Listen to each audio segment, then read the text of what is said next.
వస్తే Israel, Iran, America, Khattar, బఫిమా, సరే ఈ దేశాలన్నీ ఒక ఎత్తు అయితే ఈరోజు జరుగుతున్న పరిణామాలు చూస్తుంటే అంతర్జాతీయ పరంగా ముఖ్యంగా భారతదేశానికి చమురు మంటలు రేగుతున్నాయా అంటే అవుననే సంకేతాలు వస్తున్నాయి.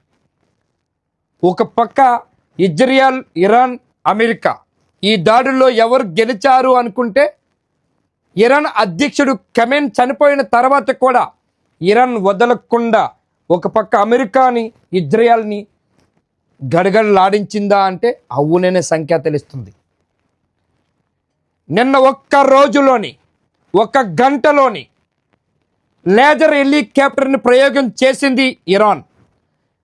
లేజర్ హెలికాప్టర్ ప్రయోగం చేసిన తర్వాత ఇజ్రాయెల్ ఏమైనా దాడులు జరుగుతాయా అని భయపడుతూ ఆ లేజర్ హెలికాప్టర్ పైన 25 కోట్ల రూపాయలు మిసైల్స్ని ప్రయోగించింది. ఒక్క గంటలోని ఇజ్రాయెల్ దగ్గర 25 కోట్లు విలువైనటువంటి మిసైల్స్ని భూస్థాపితం చేసింది ఇరాన్ దెబ్బకు. ఇరాన్, అమెరికా, ఇజ్రాయెల్ ఈ 3 దేశాలు చూసుకుంటే ఇరాన్ పైన వేసినటువంటి అడుగులన్నీ కూడా ఫెయిల్ అయ్యాయా, నిజమయ్యాయా అనుకుంటే మొత్తం టోటల్ ఫెయిల్ అయ్యిందని చెబుతున్నాయి, అంచనాలు చెబుతున్నాయి. ఇప్పటికే భారతదేశంలోని ఒక పక్క ప్రధాని మోదీ, అమిత్ షా, రక్షణ శాఖ మంత్రి ఒక ప్రకటన కూడా చేశారు. దేశంలో చమురు నిల్వలు 20 నుంచి 25 రోజుల వరకు ఉండే అవకాశాలు ఉన్నాయని చెప్తున్నారు. ఒక పక్క యుద్ధం కానీ ఇట్లాగే కొనసాగితే ఇరాన్ సముద్ర మార్గం నుంచి రావలసినటువంటి దేశానికి రావలసిన చమురు నిల్వలన్నీ కూడా ఆగిపోయే ప్రమాదం ఉన్నదా అంటే అవును ఉన్నదనే చెబుతున్నాయి.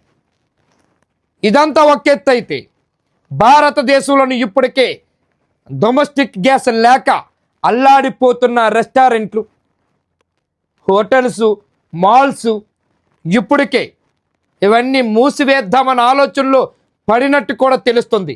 దీనికి ఎగ్జాంపులే విశాఖ మహానగరంలోని 3000 డొమెస్టిక్ గ్యాస్ సిలిండర్లు లేవు అని ఒక ప్రకటన కూడా చేసేశారు.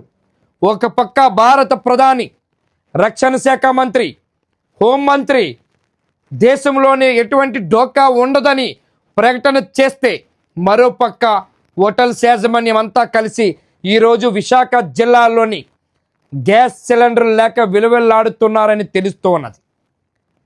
దీనికి ఏ విధంగా సంకేతాలు ఇస్తున్నాయి, ఏ విధంగా భారతదేశంలో చమురు నిల్వల పరిస్థితి ఏమవుతున్నాయి, ఇజ్రాయెల్, ఇరాన్ దాడుల నేపథ్యంలోని ఎటువంటి అనర్థాలు జరుగుతున్నాయి, అసలు చమురు నిల్వలు ఉన్నాయా లేవా విషయానికి వస్తే బగబగ మండుతున్నట్టు ఆ చమురు నిల్వలు మండిపోతున్న రేట్లు అని ఒక పక్క ఈరోజు అదే స్టేట్మెంట్ కూడా వచ్చినాయి.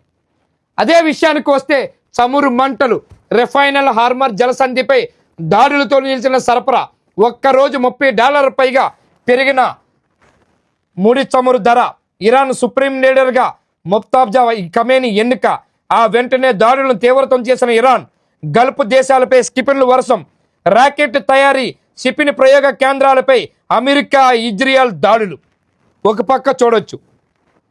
నిన్న ఒక్క రోజులోనే ఇరాన్ కొత్త అధ్యక్షుడు ఖమేని చనిపోయిన తర్వాత ఖమేని చిన్న కొడుకైనటువంటి, రెండో కొడుకైనటువంటి ఖమేని ముజ్తబా ఆ రెండో కొడుకు ఎక్కిన మరుక్షణమే ఇజ్రాయెల్కి పోయించారని తెలుస్తున్నది.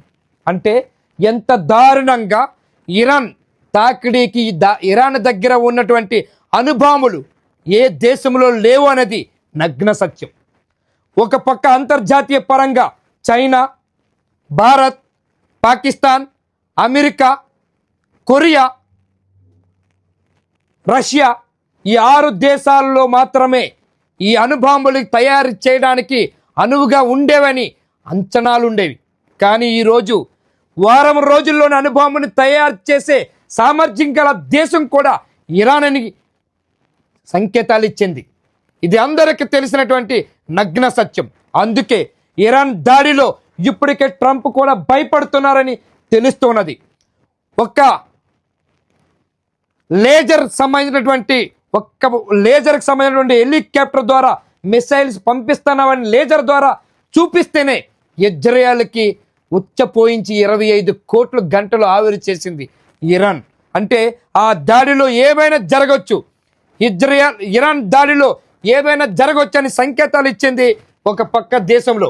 పశ్చిమాసియాలో యుద్ధం చమురు మంటలను ఇప్పటికే రేపింది. ప్రపంచ మార్కెట్లో కల్లోలం సృష్టించింది. బగ్గున మండిన ధరలతో ప్రపంచ దేశాలు ఉక్కిరిబిక్కిరవుతున్నాయి. కొన్ని దేశాలు చమురు పంపిణీలో రేషన్ ప్రారంభించగా మరికొన్ని ఇంధన ధరలను పెంచేస్తున్నాయి. మరికొన్ని దేశాలు యుద్ధాన్ని ఆపాలని లేదంటే ఆర్థిక వ్యవస్థలు అతలాకుతలం అవుతాయని ఆందోళన వ్యక్తం చేస్తున్నాయి. ఇరాన్ సుప్రీం లీడర్గా అయతుల్లా ముఫ్తాజా ఖమేని ఎన్నిక కాగానే చమురు క్షేత్రాల రవాణాను లక్ష్యంగా చేసుకొని ఇరాన్ తీవ్ర దాడులకు దిగడంతో కలవరం మొదలైంది. ఫలితంగా ఒకే రోజు ముడి చమురు ధర బ్యారెల్కు $30 పైగా పెరిగింది. ఇటు ఇరాన్లోని లక్ష్యాలపై అమెరికా, ఇజ్రాయెల్ దాడులను కొనసాగించాయి. చమురు ధరల మంటల్లో ప్రపంచ స్టాక్ మార్కెట్లు అల్లకొల్లలమయ్యాయి. అంటే దీన్ని చూస్తుంటే చమురు మార్కెట్లు ఇప్పటికే ఏదైతే ఉన్నదో ఇరాన్ అధ్యక్షుడిగా కొత్తగా ఎన్నికైన అధ్యక్షుడు ఒబ్రియన్లోని ఇరాన్ దాడితో బహ్రెయిన్లోని స్మిత్రా ద్వీపములో మంటల్లో చిక్కుకున్న బఫోక్ చమురు శుద్ధి కర్మాగారం, ఇప్పటికే ఈ చమురు శుద్ధి కర్మాగారం కూడా కాలిపోతూ మంటల్లో హౌత్ అయిపోతున్నది. ఈ చమురు నిల్వలు ఎక్కడైతే ఒక పక్క ఇజ్రాయెల్, ఇరాన్ దగ్గర ఉన్నటువంటి సామర్థ్యం, ఇవన్నీ కూడా ఇరాన్ చేసినటువంటి ప్రయోగాలకి ఈరోజు ఆగ్రదేశమైనటువంటి అమెరికా కూడా అతులకుతలం అవుతున్నది, భయపడుతున్నది. ఇప్పటికే రెచ్చగొట్టిందే ట్రంప్. వరల్డ్లోనే అంతర్జాతీయ పరంగా నేనే పెద్ద తోపు అని చెప్పుకున్న ట్రంప్, అమెరికా కూడా ఈరోజు ఇరాన్ దాటికి అతలాకుతలం అవుతుంది. ఏం జరిగినా చమురు నిల్వలు రాకుండా యుద్ధాన్ని ఆపి సామరస్యంగా ఉంటే బాగుంటుందని $1,00,000 మంది ప్రశ్న ఇదే భారతదేశంలో కోట్లాది మంది కోరుకుంటున్నారు. Thank you.